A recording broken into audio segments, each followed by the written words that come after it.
Bismillahirrahmanirrahim. Assalamualaikum warahmatullahi wabarakatuh.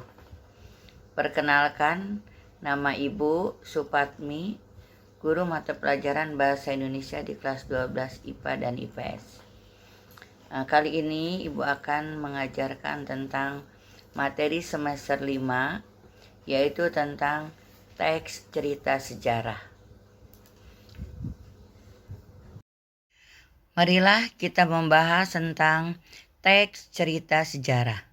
Pengertian dari teks cerita sejarah adalah teks yang menjelaskan dan menceritakan tentang fakta dan kejadian masa lalu yang menjadi latar belakang terjadinya sesuatu yang mempunyai nilai sejarah. Ciri-ciri dari teks cerita sejarah yaitu: pertama, disajikan secara kronologis atau urutan peristiwa atau urutan kejadian. Kedua, bentuk teks cerita ulang atau rekon. Yang ketiga, struktur teksnya, orientasi, urutan peristiwa, dan reorientasi. Yang keempat, sering menggunakan konjungsi temporal. Yang kelima, isi berupa fakta. Baiklah, Ibu akan menjelaskan tentang struktur teks cerita sejarah. Struktur teks cerita sejarah diawali dengan orientasi, yaitu merupakan bagian pengenalan atau pembuka dari teks cerita sejarah. Yang kedua, urutan peristiwa, berisi komentar pribadi penulis tentang peristiwa atau kejadian sejarah yang diceritakan.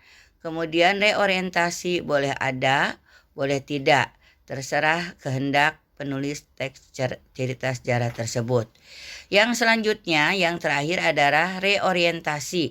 Ini bagian dari penutup, merupakan rekaman peristiwa sejarah yang terjadi, umumnya disampaikan dalam urutan kronologis. Selanjutnya, kaidah kebahasaan dari teks cerita sejarah. Pertama, pronomina atau kata ganti. Jenis kata yang digunakan untuk menggantikan nomina, prasanomina, dan kemudian memberikan nama seseorang secara tidak langsung. Contoh, saya, kapan, nya, ini. Yang kedua, prasa adverbia. Jenis kata yang menunjukkan suatu peristiwa, waktu, kejadian, dan tempat. Contoh, tadi siang, tahun lalu, minggu kemarin. Yang ketiga, prasa material.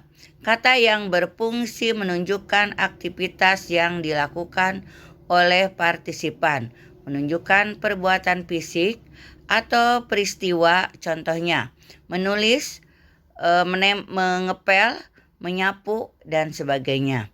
Yang keempat, konjungsi temporal atau kata sambung waktu, berfungsi menata urutan peristiwa yang diceritakan. Umumnya banyak menggunakan kata penghubung temporal. Selanjutnya, teks cerita sejarah itu terbagi dua, yaitu tentang teks cerita sejarah non-fiksi dan teks cerita sejarah fiksi. Berikut adalah perbedaan antara teks sejarah non-fiksi dan teks sejarah fiksi.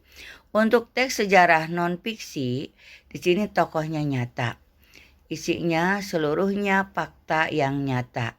Kemudian seluruhnya sumber berasal dari fakta yang relevan dan valid, berupa karya ilmiah. Yang berikut, teks cerita sejarah fiksi. Tokohnya tidak nyata, mengandung kejadian tidak nyata. Sumber sebagian besar merupakan karangan penulis, berupa karya sastra. Demikian pembahasan kita tentang teks cerita sejarah. Nanti kita akan disampaikan pada pertemuan yang akan datang atau berikutnya.